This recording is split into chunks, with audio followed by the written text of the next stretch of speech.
Hello to everyone, welcome to KCA Kukreja commerce academy. कैसे हैं आप सभी? होपफुली आप सभी अच्छे हैं और जो अपने प्रिपरेशन है उसको काफ़ी अच्छे से कवर कर रहे होंगे। सो गाइस, यहाँ पे मैं आप लोगों के साथ में HPSC assistant professor college cadre का एक पेपर हुआ था पीवाईक्यूज, उसके पीवाईक्यूज को यहाँ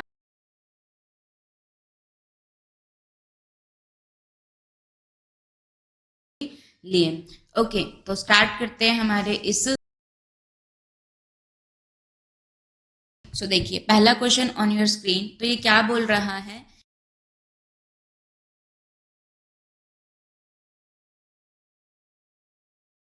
सो देखिए, ये आप लोगों के पास में क्या होता है,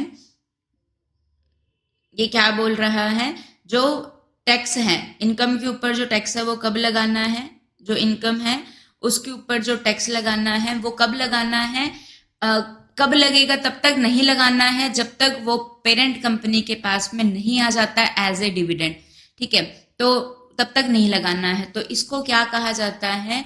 टैक्स डेफरल कहा जाता है, जहां पर क्या किया जा रहा है, जो टैक्स पेमेंट है उसको डिले किया जा रहा है। मतलब कि वैसे तो इनकम अक्यूर होगी तो साथ के साथ टैक्स लगा दिया जाएगा, लेकिन यहाँ पे क्या है, डिफरेंट केस है। ये बोल रहे हैं कि जब तक वो रेमिटेड नहीं होता तब तक उसको टैक्स नहीं करना है।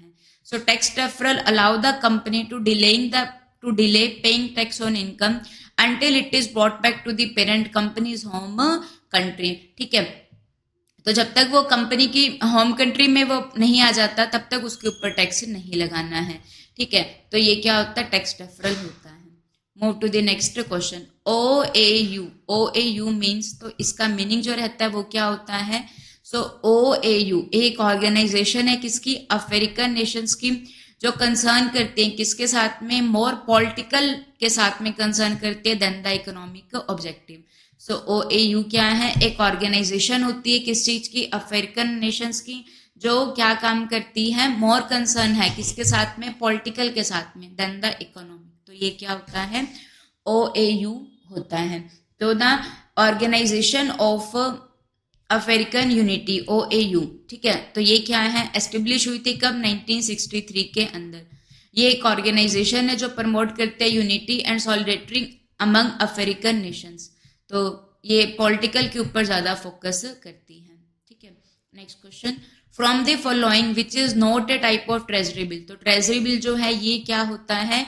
ये एक मनी मार्केट का क्या है? इंस्ट्रूमेंट है। मनी मार्केट में क्या होता है?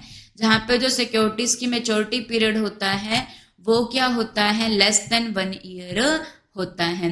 क्लियर हो गया? इनको कौन इशू करता है? Reserve bank of India issue करता है। किसके बिहाफ पे इशू करता है? On the behalf of central government और स्टेट गवर्नमेंट के बिहाफ पे ये इसको क्या करता है? इशू करता है। ठीक है, ये आप लोगों के पास में क्या होते हैं? डीप डिस्काउंट बॉन्ड होते हैं। ये क्या होते हैं? डिस्काउंट बॉन्ड होते हैं।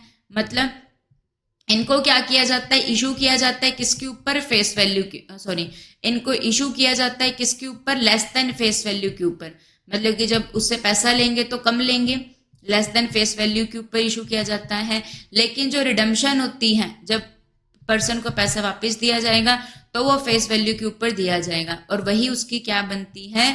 कूपन रेट बनती है। तो ट्रेजरी बिल एक मनी मार्केट इंस्ट्रूमेंट होता है जहां पर maturity period less than 1 year होता है। ये आरबीआई के द्वारा इशू किया जाता है। ठीक है, ये डिस्काउंट बॉन्ड होता है, इसको इशू किया जाता है फेस वैल्यू से कम के ऊपर, बट रिडम्पशन फेस वैल्यू के ऊपर होता है। तो ये काफी सारे टाइप का होता है। 182 डेज का होता है, 14 डेज का होता है, 364 डेज का होता है, 62 का नहीं होता, 91 डेज का होता है। 14 डेज, 182 डेज, 91 और 364। ठीक है, तो ये 62 का नहीं होता है। सो treasury bill at the short term government securities होते हैं। याद रखिएगा, गवर्नमेंट सिक्योरिटीज कौन सी होती हैं? ट्रेजरी बिल होते हैं, जो इशू किए जाते हैं। Typical maturity of 14 days, 182 days, 364 days, तो 62 डेज वाला नहीं होता है। ठीक है, move to the next question. The term regression was first use by. तो जो रिग्रेशन है उसका जो टर्म है वो किन्होंने निकाला था?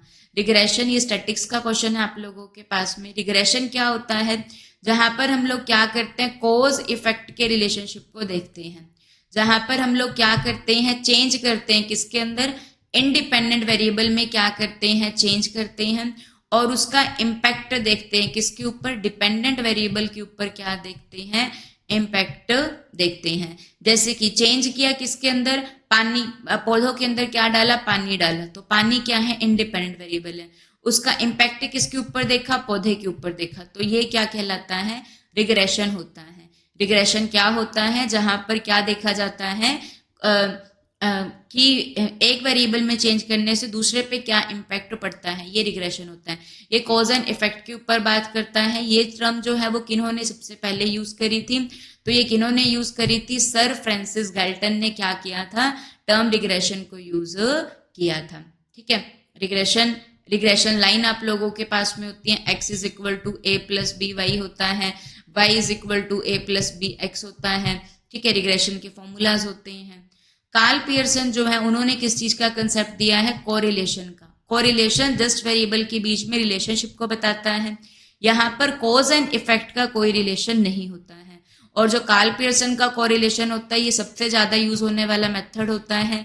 इसको प्रोडक्ट मूवमेंट मेथड भी कहा जाता है। रेनेसिस लिकर्ट ने 5 पॉइंट स्केलिंग का कंसेप्ट दिया। जेम्स बर्नौली ने हम लोगों को बाइनोमियल डिस्ट्रीब्यूशन दिया है। ठीक है, बाइनोमियल डिस्ट्रीब्यूशन होता है। नेक्स्ट क्वेश्चन, यहाँ पे आंसर ही आप लोगों के पास में साथ है। When the x and y stand for deviation of x and y, ये देखो यहाँ पे जो छोटा x है इसका मीनिंग क्या है, x माइनस एक्स बार है। x का मतलब जो वेरिएबल है, x बार का मतलब जो मीन है। ठीक है, और जो y है वो आप लोगों के पास में क्या है, y माइनस वाई बार है, ये दिया हुआ है। तो जो कोवेरिएंस होगा x एंड y का, उसको हम लोग कैसे बताएंगे, तो जो covariance of x and y रहेगा उसका फॉर्मूला क्या होगा, summation of X Y divide by N. x निकालेंगे, x माइनस एक्स बार कर कर, y निकालेंगे, y माइनस वाई बार कर कर, x और y को मल्टीप्लाई करेंगे और उसका यहाँ पे टोटल कर दिया जाएगा और उसको n से डिवाइड कर दिया जाएगा, तो कोवेरिएंस आ जाता है। Covariance of x and y का फॉर्मूला क्या रहता है, summation of X Y divide by n होता है। Move to the next question, which scale, कौन से वाला स्केल मेजर करता है साइकोलॉजिकल मीनिंग को of an attitude object using bipolar adjective. तो कौन से वाला जो स्केल होता है वो किसको मेजर करता है, जो साइकोलॉजिकल मीनिंग होता है उसको क्या करता है, मेजर करता है। तो जो साइकोलॉजिकल मीनिंग रहेगा इसको आप लोगों के पास में क्या हो जाएगा, देखिए यहाँ पे आप लोगों के पास में क्या होता है, कौन से वाला मेजर, जो आप लोगों के पास में साइकोलॉजिकल मीनिंग होता है एटीट्यूड का, उसको यूज करने के लिए क्या होता है, सिमेंटिक डिफरेंशियल स्केल होता है। सिमेंटिक डिफरेंशियल स्केल बाइपोलर होता है, मतलब कि ये क्या करता है, दो पार्ट्स के अंदर क्या करता है, बांटता है।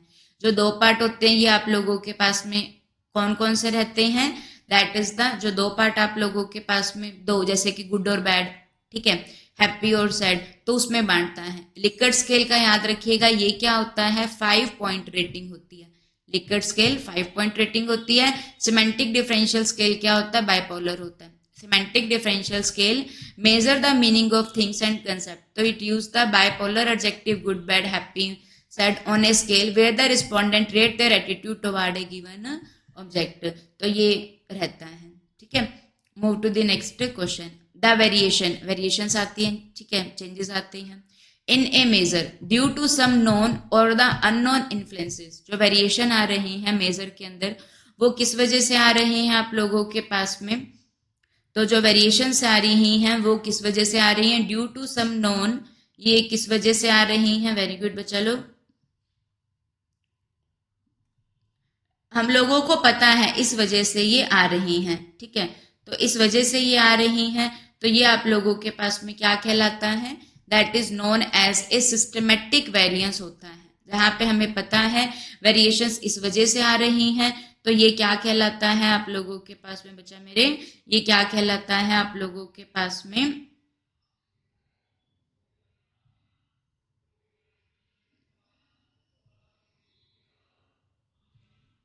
सिस्टमेटिक वेरिएंस आप लोगों के पास में रहता है। ठीक है जी,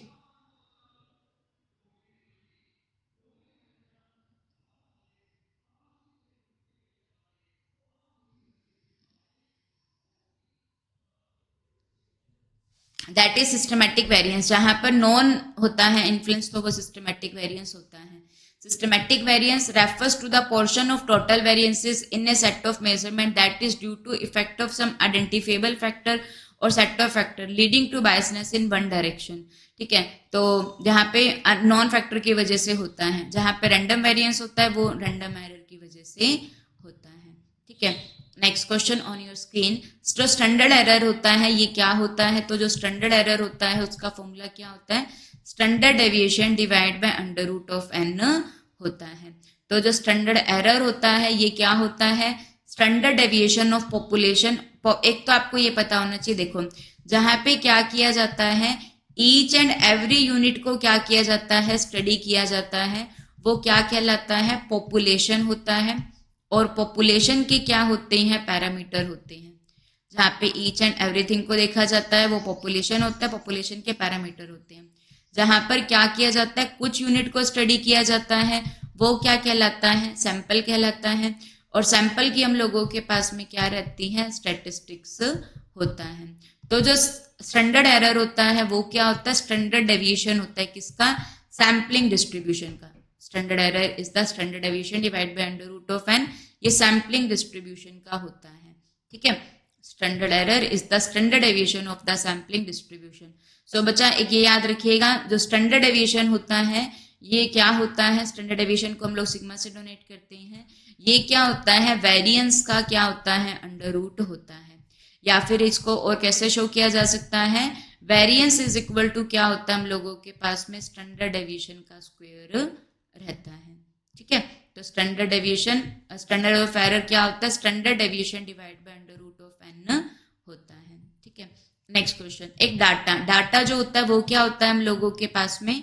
रो फैक्ट्स होता है, जिसको ट्रांसफॉर्म करके क्या क्रिएट होता है? जो डाटा होता है ये क्या होता है बच्चा लोग? रो फैक्ट्स होता है। इसको क्रिएट करके क्या बनता है हम लोगों के पास में? डाटा जो रहता है ये क्या होता है? रो फैक्ट्स होता है। इसको क्रिएट करके हम लोगों के पास में क्या बनता है? इंफॉर्मेशन बनती है। डाटा को जब हम लोग कन्वर्ट कर देते हैं मीनिंगफुल के अंदर तो वो क्या बनती है? इंफॉर्मेशन बनती है।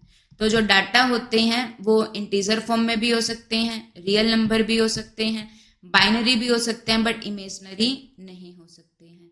ठीक है, तो ऑप्शन नंबर जो सी रहेगा ये इसका आंसर हो जाएगा। ठीक है, सो ये थे अभी के पार्ट के लिए, बाकी हम लोग अपने नेक्स्ट पार्ट के अंदर कवर करेंगे। So thank you to everyone. अगर आपको वीडियोस अच्छी लग रही हैं तो जरूर से जरूर हमारे चैनल को लाइक कीजिए, सब्सक्राइब कीजिए चैनल को, और वीडियोस को शेयर कीजिए, लाइक कीजिए। Thank you to everyone.